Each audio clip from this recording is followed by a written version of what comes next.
London, early morning of August 31st, 1997. The streets are silent, but the radios begin to scream a piece of news the world refuses to believe. The princess is dead. But did everything really end there? Or was that when the real mystery began? The last day of Diana, hours before the crash, Diana was seen at a luxury hotel in Paris, accompanied by Dodi Al-Fayed. But what few people know is that something very strange happened in that room, something never officially revealed. Did Diana really die in an accident? Or was she silenced for knowing too much? And what if I told you there are secret files, hidden letters, and witnesses who were never heard? A life on camera, a death in silence. From the moment she entered the royal family, Diana became the face of the modern monarchy. But behind the smile, there was pain, betrayal, and a constant fear of being watched. She herself said, "If I die in a car accident, investigate." In the next few minutes, you'll uncover the behind the scenes of the princess's final day, the warnings she left before she died, and the hidden connections to the British crown. What you're about to hear may change everything you believed about the death of Lady Di. Subscribe to the channel and prepare yourself. What comes next is disturbing. Whispers from the palace. The beginning of the conspiracy. When the golden curtains closed, the whispers began. And Diana, the people's princess, became the target of a cruel game not everyone dared to imagine. Imagine living surrounded by diamonds, banquets, and reverence, yet feeling that eyes are watching from every corner, spying, judging, plotting. Diana didn't just live through this. She feared for her life.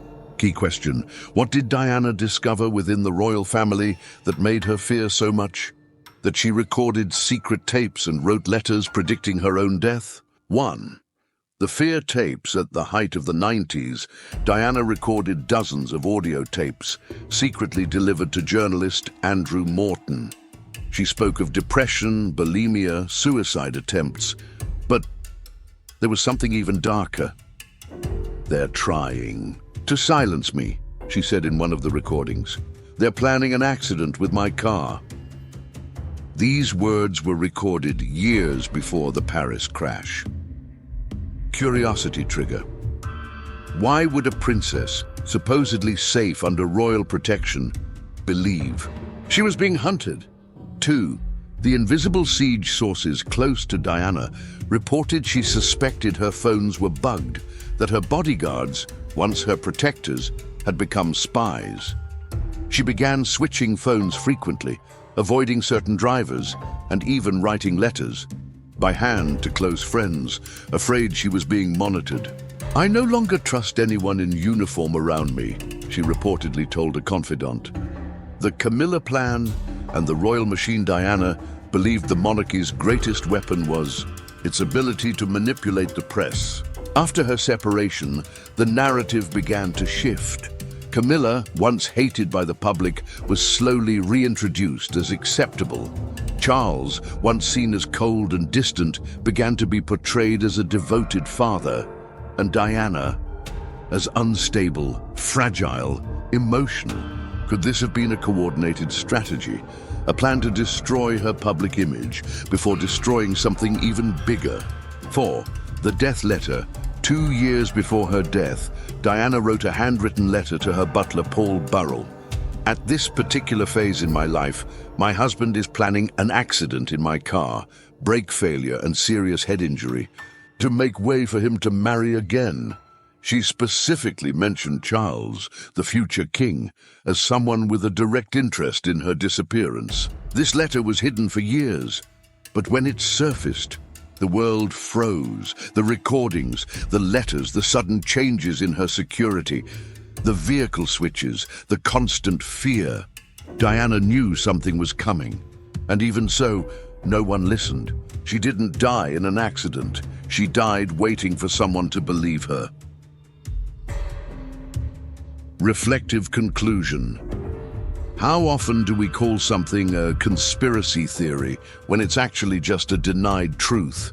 Diana left clues, left warnings, but her cry was lost among the silent corridors of the royal world. Call to action. If this made you think, you need to see what's next. In the next episode, we go to Paris and reveal the backstage of the darkest night in modern royal history. Subscribe now to The Velvet Throne. Turn on notifications, because the truth should not be buried with the princess. Block 3. Night. In Paris, the deadly conclusion. It's late at night, August 30th, 1997.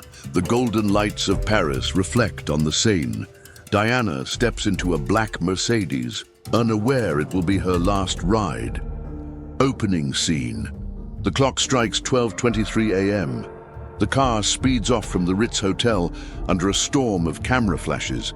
Paparazzi on motorbikes follow like predators. But there's something more on that road. Something that doesn't add up. The driver, the alcohol, and the detour. Henri Paul, head of Ritz security, is behind the wheel. Hours later, newspapers would claim he was drunk, but the record shows something strange. He wasn't a habitual drinker. Security footage shows him walking completely sober just minutes before. Post-mortem tests revealed blood alcohol levels inconsistent with his behavior. Were the tests tampered with? Who controlled the hospital? And who benefited from the reckless accident narrative? The Tunnel of the Soul. At 12:26 a.m., the Mercedes enters the Pont de l'Alma tunnel. 3 seconds later, the crash.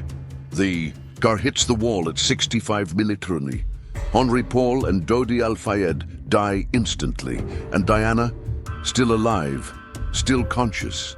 The most disturbing part? It took 1 hour and 43 minutes for her to reach the hospital, less than 4 miles away. The ambulance that stopped. Instead of going directly to the nearest hospital, the French ambulance stopped for nearly 20 minutes, according to witnesses. The justification: stabilizing Diana before transport. But veteran paramedics disagree. In critical trauma cases, you stabilize at the hospital, not in the street. Diana died en route, or as some believe, was left to die. The missing cameras. The Pont de l'Alma tunnel is monitored by security cameras, but that night no footage was recovered. Some cameras were off, others simply malfunctioned. No official video has ever been released. Coincidence or cover-up? The royal target. Diana was not just a former princess. She was an icon, a media force. And more, rumors swirled that she was pregnant with Dodi Al-Fayed's child, heir to a wealthy Egyptian family. That would mean the future King of England's mother was carrying a Muslim baby, something many believed was unacceptable to the British monarchy and its most conservative allies. Final quote: Princess Diana was murdered, and we all know it. Mohammed Al-Fayed, Dodi's father, in a press interview, ending Diana's funeral was watched by 2.5 billion people around the world, but behind the flowers, the tears, and the solemn music remained silence. The silence of those who knew too much. Last reflection. Legends never die, but sometimes they're silenced. If this story moved you, share it, spread it, question everything, because the truth that silenced a princess can silence an entire people. Subscribe to The Velvet Throne. This is only the beginning.